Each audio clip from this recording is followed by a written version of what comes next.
Hello and welcome back to the Movie Memo Recaps.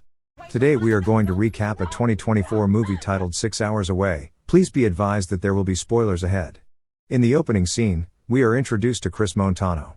He is enjoying with his wife and daughter whom he loves so much. Chris is an ex-Marine who retired 2 years ago. One morning, his wife, who worked as a property agent, was going out of the city for a few days. Later she contacted Chris in the evening while he was cooking.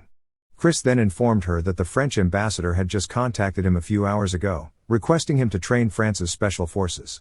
Upon hearing this, his wife advised him not to accept the offer until she returned. Not long after, 2 FBI agents visited the house. Chris asked what their purpose of coming was, and the two told him that his wife was not a property agent but a cartel member from Mexico who smuggled drugs and trafficked women.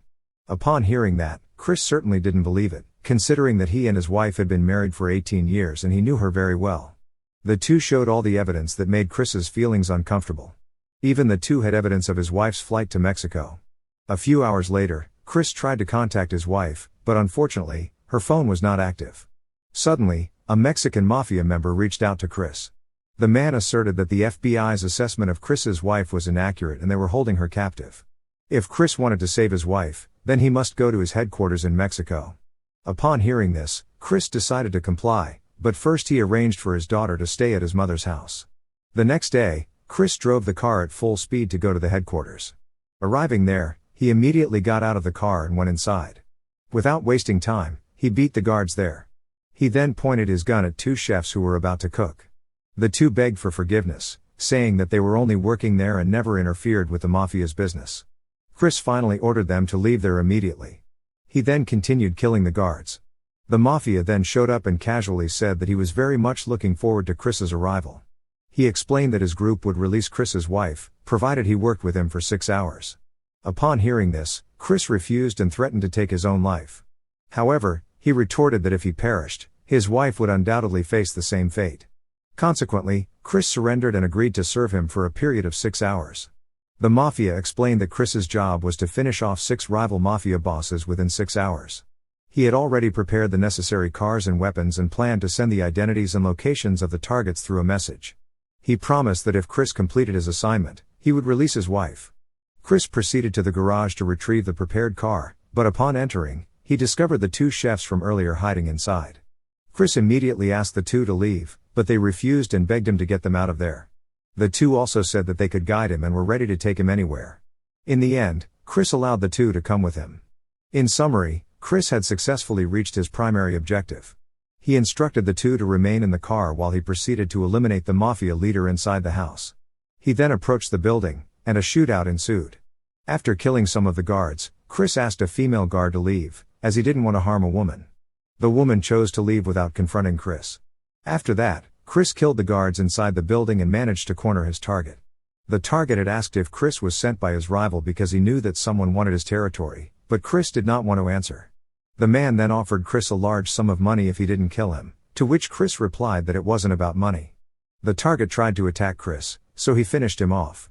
He also took a photo of the target to prove that he had successfully eliminated his first one. Simultaneously, he received a photo of the second target, who was currently in a restaurant.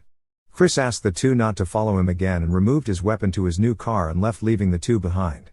Later, Chris arrived at a parking lot, and he was going to finish off his second target by shooting with a sniper from that place, but then the 2 chefs showed him. Initially, Chris was upset as he disliked having company. However, the 2 chefs explained that they were merely searching for their sister, and they were certain that one of the targets had taken her. Upon hearing that, Chris remained unfazed due to the perilous nature of his mission and his unwavering determination to prevent any other deaths. After that, Chris walked to the top of the building and aimed his target, who was inside the restaurant. As the target awaited his order, Chris unexpectedly shot him. Chris successfully killed him with his sniper rifle. As Chris prepared to return to the parking lot, the mafia inquired about the proof of his previous operation. Chris responded by explaining that he had eliminated his target from a distance, making it impossible to obtain a photo. Fortunately, the mafia believed in him, but for the next target, they required proof in the form of a photo. If they didn't receive one, they would not hesitate to take action against Chris's wife. A group of people approached Chris in the parking lot with the intention of killing him. After killing most of them, Chris's gun ran out of bullets. The only enemy remaining was the woman he had previously released. The woman, who realized that Chris had run out of bullets, casually approached him, but before she had time to shoot, suddenly she was shot. It turned out that the person who shot her was the chef, who had repeatedly expressed a desire to accompany Chris. After that, Chris received a message from Sanchez about his third target. Chris finally invited the two chefs to come with him. The Mafia contacted Chris in the middle of the trip, reminding him that he only had a few hours left. He also mentioned that Chris had a daughter, and threatened to harm her if Chris made a mistake. Hearing this, Chris was upset. He threatened to kill him if he dared to touch his family. Chris immediately contacted his daughter to make sure that she was safe. He then told her to stay with her grandmother in a motel for a while. Chris and the two chefs had arrived near the residence of the third target. They monitored the movement of the target, who was swimming. Chris instructed the two to remain vigilant while he infiltrated the area. When Chris managed to infiltrate the place, he finished off the guards without hesitation and managed to corner his target at gunpoint. His target stated that his rival had ordered Chris to kill him. He climbed out of the pool and tried to bribe Chris, but secretly, he wanted to take a gun. Chris managed to dodge the bullet, and when the target ran out of bullets, Chris came out of the pool and shot him dead. He also sent a photo of the target and asked for information about the next target. Then he came back to the two chefs and invited them to go to the fourth target. Chris and the two chefs arrived at the fourth target. Chris instructed the two chefs to wait in the car, and if he did not return within 30 minutes, they would have to assist him. He tried to infiltrate the place but was stopped by 3 female guards, so he had to pin them down. Meanwhile, the fourth target was inside, playing with his girls. Suddenly, Chris kicked the door and pointed his gun at the man, but the man's wife, who turned out to be one of the female guards he pinned down before, came from behind and pointed her gun at him. The man asked him to drop his gun, but a moment later, one of the girls grabbed the gun and shot the female guard. The target fired a shot at Chris, but fortunately, it didn't kill him. Chris himself managed to kill his target with a knife he threw at him. The girl who helped Chris was Savannah. She invited Chris to go to the house of her friend, who was a veterinarian. On the other hand, the 2 FBI agents who used to come to Chris's house visited a motel to look for Chris's daughter. It turned out that these two worked for the Mafia. After killing Chris's mother, the two took Chris's daughter by force. Chris and the chef were at Savannah's friend's house.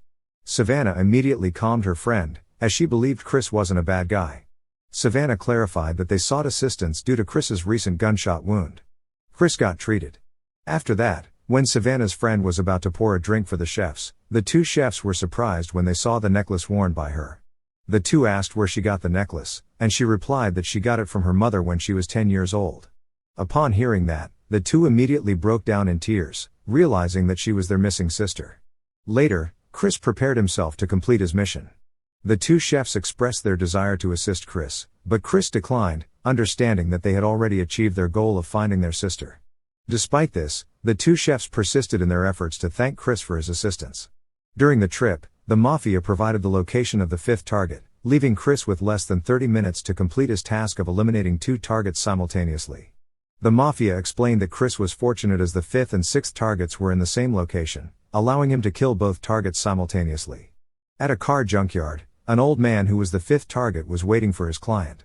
When his client showed up, she turned out to be Chris's wife, revealing that all this time she had not been kidnapped. The Mafia was merely exploiting Chris. She immediately gave the women to the old man to buy. At this point, Chris was unaware that Sarah was the 6th target.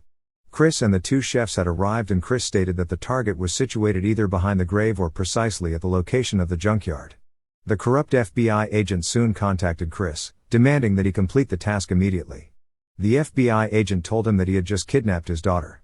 Hearing that infuriated Chris, he vowed to ruthlessly eliminate anyone who harmed his daughter. The 5th target had just transferred the money to Sarah as payment for the women when Chris suddenly appeared and opened fire on them. Sarah managed to dodge the bullet, still not realizing that the one shooting at her was Chris. Chris followed her until they faced each other. Chris was surprised to learn that Sarah was indeed a member of a cartel. Sarah also didn't anticipate Chris's arrival at this location. The 5th target suddenly appeared from behind and was ready to finish off Chris, but Sarah immediately killed him. After that, Sarah explained everything to Chris. Her biological father, the leader of the cartel that ruled Mexico, had passed away 10 years ago. She was forced by the 2 FBI agents to become an informant so that no one would continue her father's business, but unexpectedly, the 2 FBI agents betrayed her and conspired with the rival cartel who wanted to claim her father's business. She desired to cease her role as an informant, but the FBI agents' threats to Chris and their daughter's safety left her with no other option. The candidates for Sarah's father's replacement, including Sarah herself, became Chris's targets. Chris stated that they were holding their daughter hostage, and the only way to free her was through her death.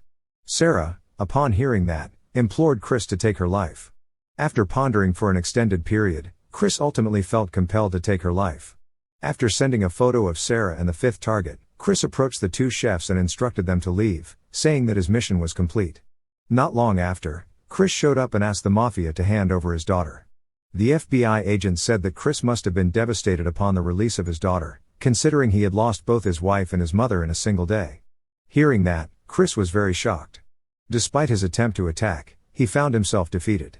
It turned out that they also planned to kill Chris, knowing that if he remained alive, he would likely target them. However, just as the mafia prepared to shoot Chris, Sarah, who was still alive, unexpectedly appeared. Before Chris shot her, he had given her a bulletproof vest to protect her from injury. The mafia cornered Chris, but fortunately, someone shot Sanchez instead. The shooter turned out to be one of the chefs who had insisted on following Chris. The mafia rushed to the helicopter and fled the scene. On the other hand, Sarah managed to finish off the female FBI agent along with some of Sanchez's men. Unknowingly, the corrupt FBI agent shot Chris from behind while he was trying to calm his daughter down. Sarah suddenly appeared for assistance, but unfortunately, she ran out of bullets. The FBI agent pointed his gun at Sarah, and that was when Chris had a chance to shoot him after his daughter gave him his gun. In the end, Chris and his family managed to survive the incident. Months later, during a Chinese New Year event, the mafia, who turned out to be still alive, was driving. When he was about to pass through the people there, a bike stopped beside his car and stabbed his neck. The bikers turned out to be Chris and Sarah. The two chefs, who were also present, deliberately covered the car, preventing anyone from witnessing the incident. Thank you for watching. If you are new, don't forget to subscribe for more recaps. Until next time, have a nice day.